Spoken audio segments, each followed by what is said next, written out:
Saya lanjutkan kembali dua sisi, saya langsung ke Bang Supratman tadi menyinggung soal RUU DKJ yang akan segera diketok di paripurna akhir bulan ini. Bang Supratman, kita tahu beberapa waktu lalu kan sempat rame tuh terkait dengan kawasan aglomerasi dan bagaimana kemudian pemilihan kepala daerahnya nanti di Jakarta. Seperti apa jadinya Bang Supratman? Ya, sekaligus menjawablah apa yang disampaikan oleh Bung Lusius ya, bahwa DPR itu kadang tidak mau mendengar ataupun dan sebagainya lah. Perspektif negatif terhadap DPR selalu muncul saja di kalangan kawan-kawan. Negatif Bang, itu dan konstruktif. Karena itu kita buktikan. Dan itulah justru karena itu saya ingin buktikan, kita membuktikan bahwa apa yang menjadi concern teman-teman masyarakat sipil. Kami berterima kasih bahwa ada dua isu utama yang kemarin terkait dengan Undang-Undang DKJ. Itu yang pertama adalah isu tentang penunjukan gubernur oleh Presiden. Pada akhirnya DPR berkesimpulan bersama dengan pemerintah menyetujui untuk tetap pilkada langsung dengan tidak merubah format yang ada di dalam Undang-Undang tentang DKI.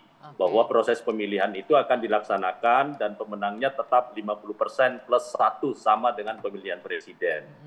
Yang kedua, terkait dengan soal aglomerasi, memang di awalnya rancangan undang-undang itu ada keinginan untuk melihat pembagian menyangkut soal siapa yang akan duduk sebagai ketua Dewan Aglomerasi.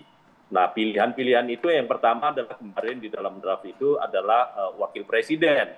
Tetapi ini tidak dimaksudkan dalam rangka mengebiri peran presiden dalam sistem presidensial ya. Karena itu kemudian pada akhirnya kita merubah menjadi bahwa yang akan menentukan Dewan Kawasan maupun anggota, baik ketua maupun anggota Dewan Kawasan aglomerasi, itu adalah Presiden Republik Indonesia. Artinya siapapun yang presiden yang akan yang ditunjuk, mungkin saja didelegasikan kepada Wapres, ataupun kepada orang-orang yang punya kapasitas mengerti soal perkotaan ataupun dari kalangan akademisi tergantung kepada presiden tentunya. Nah itu yang pertama. Yang kedua, ini ada relevansinya dengan IKN. Kenapa kita memilih aglomerasi? Kan pilihan-pilihannya ada banyak nih. Satu, ada sistem megapolitan yang dulu diwacanakan. Tetapi kalau megapolitan, Mbak, jangankan, makanya saya bilang mengapresiasi Presiden Jokowi. Kalau kemudian kita ambil konsep megapolitan, itu artinya menyatukan wilayah administratif, baik itu pemerintah kota, kabupaten, ataupun provinsi dalam satu wilayah administratif. Dan itu pasti akan repot, ribut daerah, baik Jawa Barat, kemudian Banten, Jakarta, belum lagi daerah kabupaten yang lain. Tetapi kalau aglomerasi yang menjadi pilihan kita, maka kemudian sifatnya adalah koordinasi dalam rangka perencanaan maupun pelaksanaannya maupun evaluasi terkait dengan berbagai macam isu yang harus kita integrasikan. Baik itu menyangkut soal penanganan banjir, polusi, transportasi yang harus terintegrasi.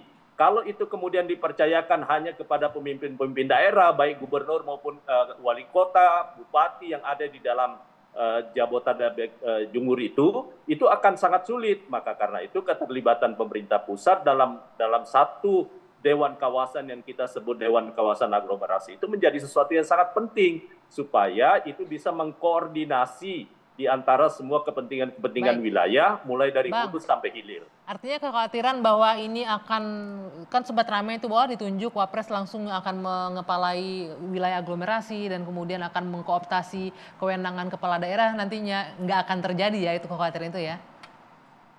Enggak mungkin. Kalau kan fungsi dari Dewan Kawasan Aglomerasi itu sifatnya adalah koordinatif. Nah karena itu sekali lagi beda halnya kalau sistemnya megapolitan itu pasti akan jauh rumit. Bung Lusius, ini artinya kekhawatiran masyarakat sipil sudah diakomodir sepertinya dengan adanya beberapa perubahan yang cukup major kalau saya melihatnya ya sebelum disahkan nanti. Sebenarnya sih nggak berubah luar biasa banget karena sistem pemilihan langsung itu kan memang sudah sebelumnya berlaku di Jakarta. Jadi betul, DPR aja yang aneh-aneh. DPR aja yang aneh-aneh yang membuat draft RUU ini gitu ya. Coba kemudian mengusulkan sistem penunjukan langsung untuk gubernur. Itu dari DPR itu kemarin ya? Iya, ini kan RUU usulan DPR. Jadi mereka yang punya ide itu sebenarnya. Kalau masyarakat sipilnya udah baik-baik, DPR-nya yang belum baik. Benar gitu begitu, Bang Supratman, Bang Dev, Mas Dev ya, dari DPR katanya mengusulkan untuk dipilih bukannya langsung. Bukannya tidak baik ya, cuman sedang kemarin itu ada yang menggelotorkan idenya, tapi kan sudah dipatahkan. Jadi sebenarnya sih yang nggak perlu juga kita bahas lagi, orang sudah tidak clear ada, ya. sudah clear, sudah jelas, dan juga kedaulatan demokrasi rakyat Jakarta tidak diambil alih, tetap dipegang sehingga pemilihan tetap berjalan. Tapi mungkin yang menarik itu soal sistem pemilihan gubernurnya itu, karena Jakarta punya itu kembali ke aturan lama kan, berarti 50+1. Itu artinya ada kemungkinan 2 putaran. Sementara pilkada ini kan berlangsung serentak seluruh Indonesia gitu ya. Jakarta punya nanti itu beda sendiri mekanismenya atau prosedurnya gitu ya. Karena akan terbuka peluang untuk 2 putaran. Jadi bagaimana menjelaskan ini, misalnya kalau ada desain kepala daerah itu akan dilantik secara serentak juga.